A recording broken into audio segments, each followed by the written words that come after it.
है, जैसे कुछ खा रहा है, ठीक है, तो आपको कोऑपरेट करना है। थोड़ा सा इरिटेशन ऐसा कुछ लगेगा, लेकिन आपको गिनना है क्योंकि आप खा नहीं पा रहे मुंह से, इसलिए हम आपको ये ट्यूब दे रहे हैं, ठीक है।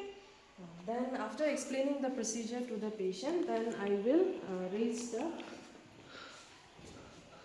bed.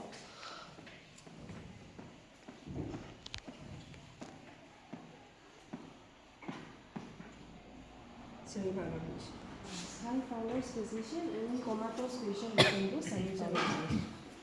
Then after raising the head of the bed, I can take the Macintosh on the towel, place it in the patient's chest, and then since I am assuming that I am alone, so I will also prepare my tape. I have already prepared this tape and I have split it into two parts for the placement in the NG tube. And I can also do another tape before I wash my hands, that is I can take the lignocaine jelly and put it in the gauze piece so that I don't require any assistant.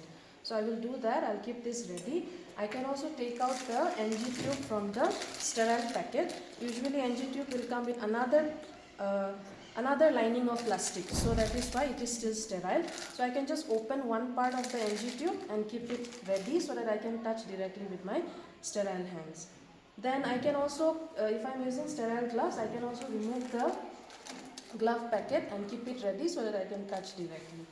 So these are some of the preparation, and yes, and then if this syringe also I can take it out from the packet and keep this ready in the tray, just open enough so that I can take it directly, so that I don't require assistance. And for checking the placement of the tube, I may require a bowl of water. So that also I have put distilled water in a bowl, small bowl, and kept it ready. So I think my preparation is done before the insertion, before washing hands. So then I can go to the wash basin, and or right now I'm using the sanitizer, and I can do the steps of hand washing, palm to palm, then the dorsum, then the interlockings, the knuckles, the thumb, and then the fingertips, the wrist, and I have to wash it properly, and wipe with a clean towel. Then after coming to the patient bedside, दादा हम अभी आपका नाक में वो tube जो बोला है वो घुसाएंगे, आपको कॉपरेट करना है. Then I will come to the bedside, and then I will take the gloves as I have prepared and kept.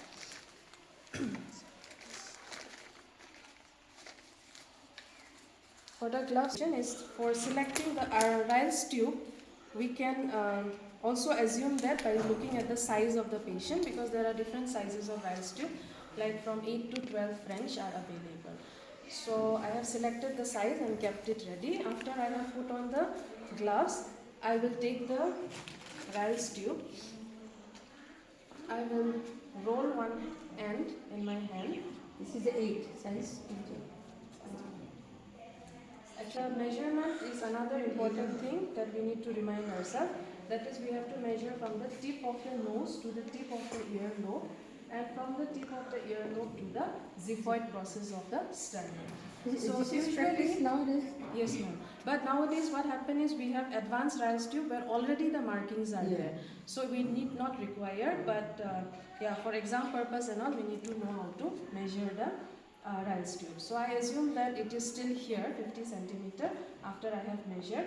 And then I will Previously that one JNRC also for adult 50 centimeter, we don't measure it. We don't measure.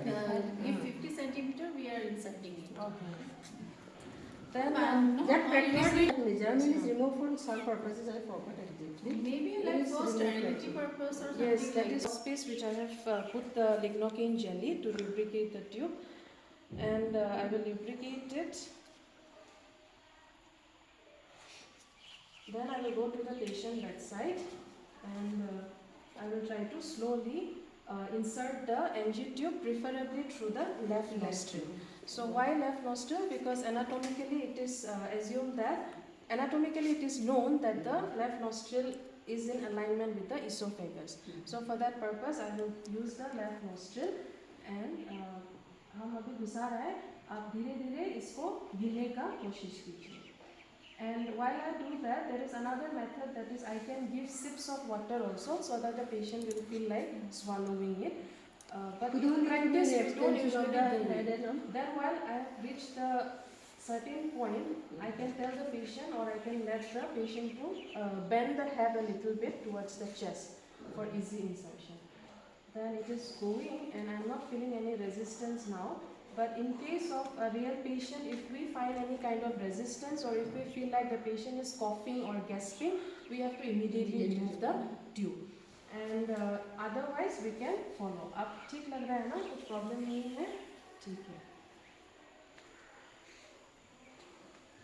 So after inserting the tube, I need to now ascertain that the tube is in the right place. So for that, again, there are 4 methods. The gold standard method which is done now is chest x-ray. So through that x-ray, they will be able to figure that the tube is in place. The other methods are, one is aspiration using a syringe. So for aspiration or for feeding anytime, we have to remind ourselves that we have to always clamp the NG tube before we open any of the openings of the tube.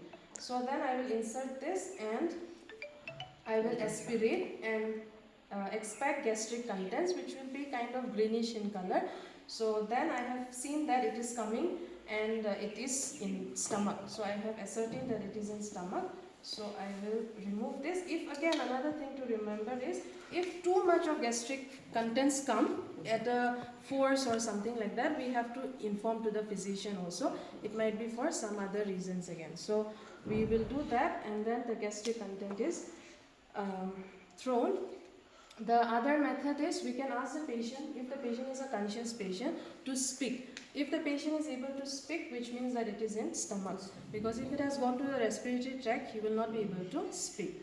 That is another method. And another method is, I can take the bowl of water, clamp and open it again, and put this in the water and observe for any continuous bubbling, because if there is continuous bubbling, it might be again in the respiratory tract.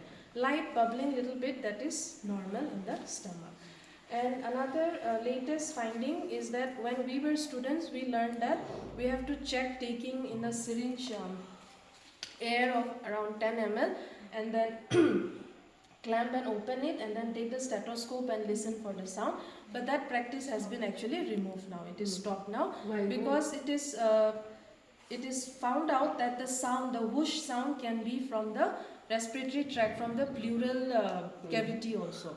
So it might be, or it is found through many research studies, that it has made it more confused. So we are not very sure how the sound should be. We were told it whoosh sound or shrill sound, but it can be from the respiratory tract also. So that's why we would prefer not to use that technique.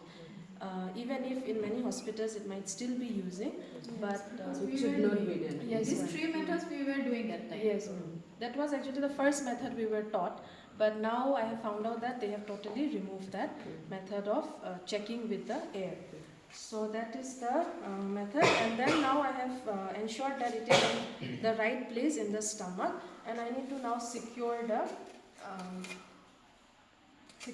tube. So for that, as I have already prepared and kept, I will paste it in the muzzle area. Take this, which I have already split into 2 parts, and roll this actually towards the nose one side, and this again on the other side. Then this tube, again, it should not be irritating to the patient, so I can put this also in the patient's gown. I can tape and keep it comfortable in the patient's gown. And after procedure